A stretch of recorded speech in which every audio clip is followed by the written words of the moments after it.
Welcome back to my channel. So for today's video, we will be doing a thrift flipping. So yung mga thrift flip ko, yung mga old clothes na hindi na nila ginagamit or pinaglumaan na ng mom ko or ng kapatid ko.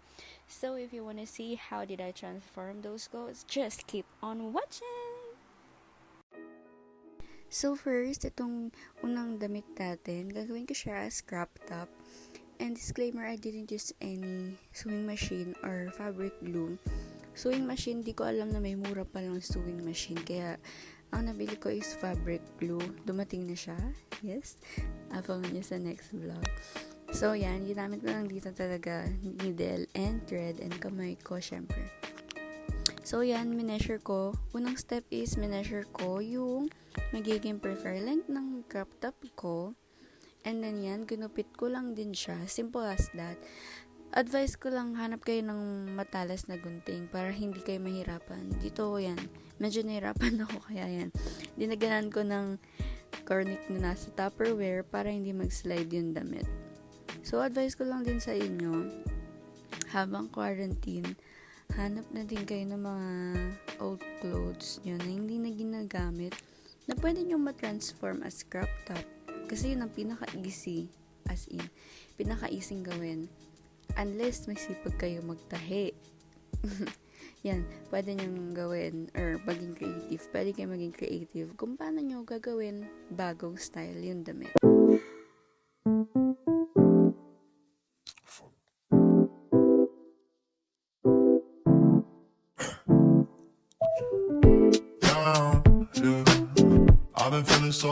I've been feeling so down, yeah. Can you tell me why? Can you tell me why I'm down, yeah. No friends of mine around, yeah. Now I'm thinking now. So, ayan. Next shirt natin is this yellow plain shirt.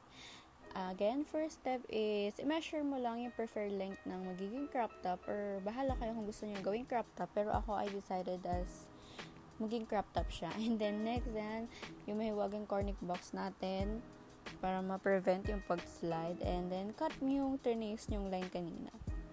And then ito, I decided na i-cut yung neck part niya. And bahala kayo kung gusto niya rin i-cut. Actually, nagkamali pa nga ako sa pag-cut nito kasi naisama ko yung sa likod na part. Yan.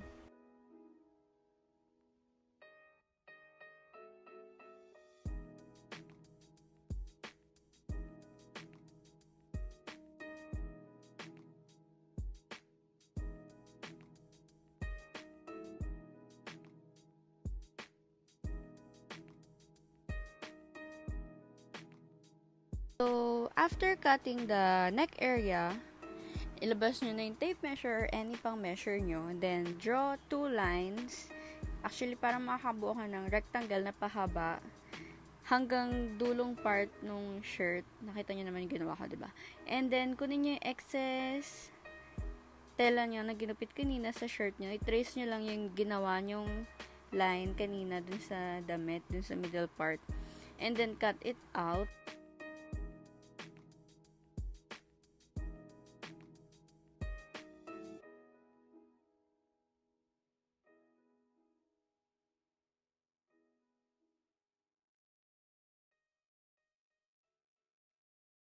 And then, after cutting it out, yung excess tela kanina, make sure na sukatin muna nyo kung kakasya ba siya dun sa middle part area.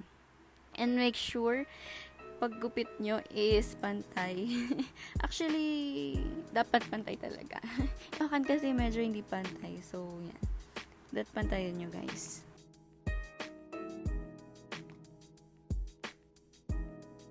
Make sure dalawang tela yung magugupit nyo dahil kailangan magkahiwalay kasi pag hindi nyo pinaggunting or pinaghiwalay, hindi natin makukuha yung design na gusto natin. And then, ayan, nag-start na akong ipin siya para magpantay or in place lang siya habang tinatahi natin.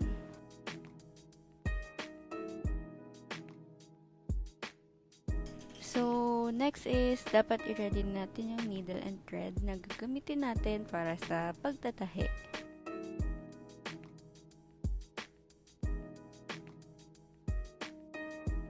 So, yung stitch na ginawa ko dito is yung split stitch. I will insert a footage or video para makita nyo yung tamang way ng pag-split stitch kasi medyo hindi ko nga naipakita dito. Hindi nakafocus yung camera kasi di ko napansin. Sorry.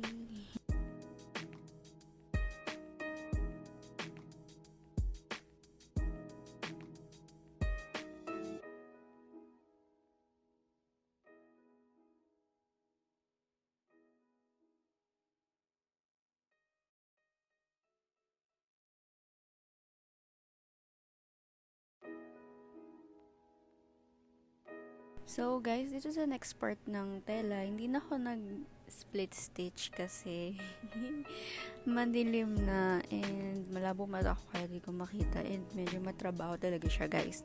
So ginawa na lang is running stitch, pero make sure yung running stitch nyo, pag tinusok nyo yung needle sa harap, konting space lang yung kukunin nyo para hindi masyadong halata yung tahe sa harap. So yan.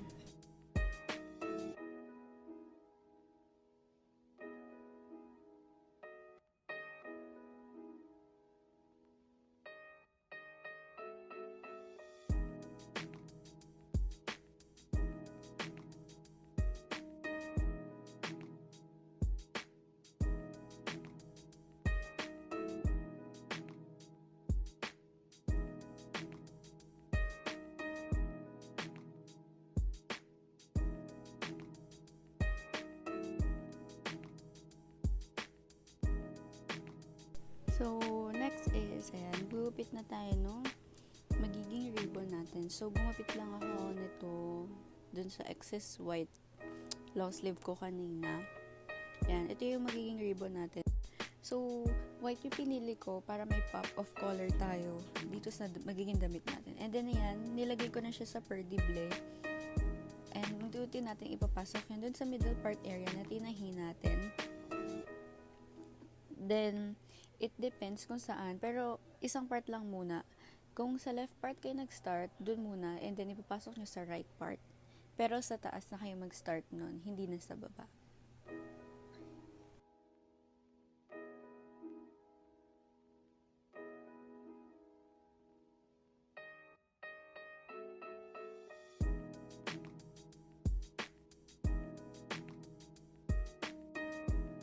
So, ayan na. Tapos na. And, yung ribbon na lang yan after. And, She's a Mona Lisa. Everyone's lining up to see her. She's a